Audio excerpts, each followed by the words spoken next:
અહેમદાબાદ મિત્ર ન્યૂઝની ટોપ 10 ખબરોમાં આપનું હાર્દિક સ્વાગત છે. રાણીપમાં પત્નીને પતિએ ફટકારી. રાણીપમાં પૈસા બાબતે ફોઈનું ઉપરાણું લેતી પરિણીતાને પતિએ બેફામ મારતા મામલો રાણીપ પોલીસ સ્ટેશન પહોંચ્યો છે. આશુતોષ રેસિડેન્સીમાં રહેતી કંચન શાહે પતિ અમિત શાહ વિરુદ્ધ હુમલાની ફરિયાદ કરી છે. કંચન પતિ અમિત અને બે દીકરી સાથે રહે છે. કંચનના પ્રથમ લગ્ન દીપક મકવાણા સાથે થયા હતા, જેના છૂટાછેડા થઈ ગયા છે અને ત્યારબાદ 2007માં તેણે અમિત સાથે કોર્ટ મેરેજ કર્યા હતા. પરીક્ષાના પહેલા દિવસે જ નવા વાડજની સૌરભ સ્કૂલમાં વિવાદ. આજથી ધોરણ 3 થી 5નો પરીક્ષાનો પ્રારંભ થઈ ગયો છે, જે આગામી 11 એપ્રિલના રોજ પૂર્ણ થવાની છે.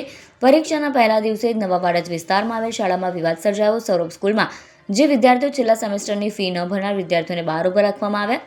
જોકે સ્કૂલે લૂલો બચાવ કરીને જણાવ્યું હતું કે કોઈ વિદ્યાર્થીને બહાર ઊભા રાખવામાં આવ્યા નથી. પિયરમાં છઠ્ઠા માળેથી કૂદીને પરિણીતાનો આપઘાત. અમદાવાદના વાડજ વિસ્તારમાં રહેતી યુવતીએ પતિના ત્રાસથી આપઘાત કર્યાનો બનાવ બન્યો. યુવતીના લગ્નના 15 વર્ષ થયા છતાં પતિ અવારનવાર હેરાન કરી ત્રાસ આપતો. યુવતીનો પતિ યુવતીને ડિવોર્સ આપવાની ધમકી આપતો, જેથી યુવતીએ માનસિક રીતે કંટાળી પિયરમાં આવી છઠ્ઠા માળેથી કૂદી આપઘાત કર્યો. આ અંગે વાડજ પોલીસે યુવતીના પતિ સામે આત્મહત્યા માટે દુષ્પ્રેરણાનો ગુનો નોંધી તપાસ શરૂ કરી છે. ઢોસા ખાવાથી 2 બાળકીના મોત, માતા પિતા ગંભીર. અમદાવાદમાં એક રહસ્યમય અને શોકિંગ ઘટના બની. ચાંદખેડા વિસ્તારમાં તૈયાર ખીરું લાવી તેના ઢોસા બનાવી ખાવાથી 2 માસૂમ બાળકીના મોત નિપજ્યાનો પરિવારે આક્ષેપ કર્યો. મારુતિ પ્લાઝા સોસાયટીમાં રહેતા વિમલ પ્રજાપતિ ઘનશ્યામ ડેરીમાંથી ખીરું લાવ્યા હતા. તેમાંથી ઢોસા બનાવી ખાતા પરિવારની તબિયત લથડી હતી, જેમાં 3 મહિનાની રાહા અને 4 વર્ષની મિશ્રી નામની બાળકીના મોત નિપજ્યા હતા. જૈન સમાજની પ્રભુત્વવાળી 2 બેઠકો પર ટિકિટને લઈ વિવાદ. રાજ્યમાં સ્થાનિક સ્વરાજ્યની ચૂંટણી માટે રાજકીય પાર્ટીઓ દ્વારા ઉમેદવારો જાહેર કરવાની શરૂઆત પણ થઈ ચૂકી છે. કોંગ્રેસ અને આમ આદમી પાર્ટી દ્વારા ઉમેદવારો જાહેર કરવામાં આવે છે, જ્યારે ભાજપના બાકી છે. આ વચ્ચે જ સાબરમતી અને થલતેજ વોર્ડમાં ટિકિટને લઈ ભાજપમાં આંતરિક વિવાદ જોવા મળી રહ્યો છે. સાબરમતી વોર્ડમાં જૈન સમાજે પુરુષ ઉમેદવારને ટિકિટ આપવા માંગ કરી છે. આઈપીએલ પર સટ્ટો રમતા 3 ઝડપાયા.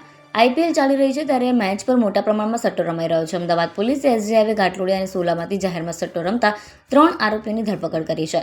પકડાયેલા આરોપીઓ પાસેથી મોબાઈલ ફોન સહિતનો મુદ્દામાલ કબજે પણ કરવામાં આવ્યો છે. ટેક્સ ચોરી પકડવા સેટેલાઇટ સોફ્ટવેર સિસ્ટમ ઊભી કરાશે.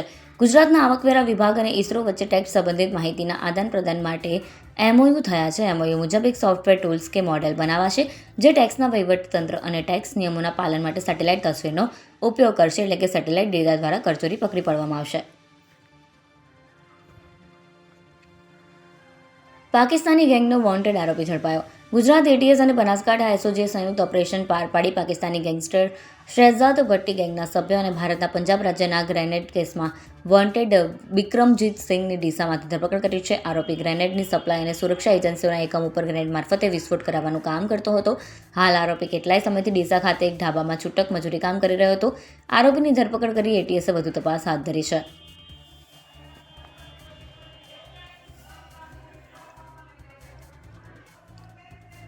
અમદાવાદ સહિત રાજ્યમાંથી 2 વર્ષમાં 1.77 લાખ મોબાઈલ ચોરાયા. ચોરી થયેલ, ગુમ થયેલ કે ખોવાયેલ મોબાઈલ ફોન બ્લોક કરવા તેમજ દેશના ગમે તે ખૂણામાં તે ફોન ચાલુ થાય તો તેને IMEI નંબરના આધારે શોધી કાઢવા પોલીસે CEIR પોર્ટલ તૈયાર કર્યું હતું. આ પોર્ટલની મદદથી અમદાવાદ સહિત રાજ્યમાંથી ચોરી થયેલ 1.77 lakh mobile phone, 1.10 lakh phone track કરાયા હતા, જ્યારે પોલીસે 51,000 ફોન શોધીને માલિકને પરત આપ્યા છે, જેની ટકાવારી 46% જેટલી થાય છે. આ શોધી કાઢેલા ફોનની અંદાજિત કિંમત 100 કરોડ થવા જાય છે.